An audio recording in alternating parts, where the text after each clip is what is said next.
Capital One. Alors Capital One, une belle banque américaine qui est issue en fait d'une scission. Cette scission s'est faite en 1994 avec Signet Financial et eux n'avaient que la partie carte de crédit. Alors vous savez, les Américains sont très consommateurs de cartes de crédit. C'est le premier pays au monde en fait en termes de cartes de crédit. Donc voilà. Et pour devenir en fait une banque comme les autres, ils ont fait évidemment, ils ont construit leur écosystème en intégrant ou plutôt en faisant des acquisitions sur, agrandissant leur offre, leur perspective pour avoir plus de parts de marché. C'est le but. L'expérience client, c'est quand même d'acquérir des nouveaux clients et d'en fidéliser, mais de les acquérir déjà, d'être visible. Et pour cela, ils vont avoir une stratégie d'acquisition forte sur des parties de l'Amérique qui ne sont pas forcément que du Texas, puisqu'on a New York et Washington. Voilà.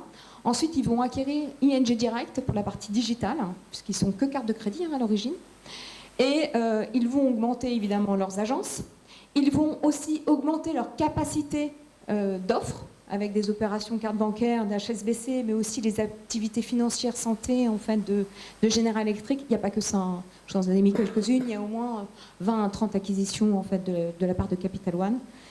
Et dernièrement, ce que je voulais arriver, c'est en 2016, ils disent, bon, voilà, nous, nos consommateurs en Amérique, ils demandent autre chose. On a les millénials qui arrivent, qui demandent autre chose en termes de banque. On va essayer de construire quelque chose de différenciant. Et justement, en fait, d'utiliser les agences qui sont plutôt désertées en fait, des clients de manière différente. Et qu'est-ce qu'ils font? Ils font un partenariat avec un café. Voilà, donc un concurrent de Starbucks, Peet's Coffee, qui va leur permettre en fait de faire des banques connectées et conviviales. L'idée, c'est l'inclusion. Alors, c'est des valeurs fortes en fait aujourd'hui qui sont demandées par les consommateurs. Vous avez de l'éthique. Sur cette éthique, vous avez de l'inclusion et de la transparence.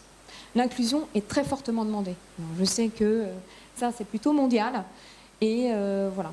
Donc c'est une transformation de certaines de leurs agences sur des, évidemment, pas partout, hein, là où c'est demandé, donc vous en avez énormément à New York, hein, vous en avez très peu au fin fond du Texas, on est bien d'accord. Tout dépend en fait exactement de votre stratégie et puis de la part de la marché que vous pouvez acquérir à ce moment-là. Voilà, donc bon, une belle rentabilité, j'en parlerai pas parce que c'est une... Je ne sais plus, c'est le numéro 5 mondial de carte de crédit et c'est... l'une des 5 premières banques aux États-Unis. Donc Capital One, pas vraiment de soucis. Donc on peut dire qu'elle propose en fait elle a agrandi son offre de façon spectaculaire en faisant évidemment appel à la croissance externe. Contrairement à Sterling Bank, on n'est pas là sur une demande de participation du win-win, on pourrait dire, avec des partenaires, sauf avec Peet's Coffee, puisque là, on obtient en fait un café un peu différent sur lequel vous pouvez jouer sur l'agrément et l'utilité. Voilà. Et voilà.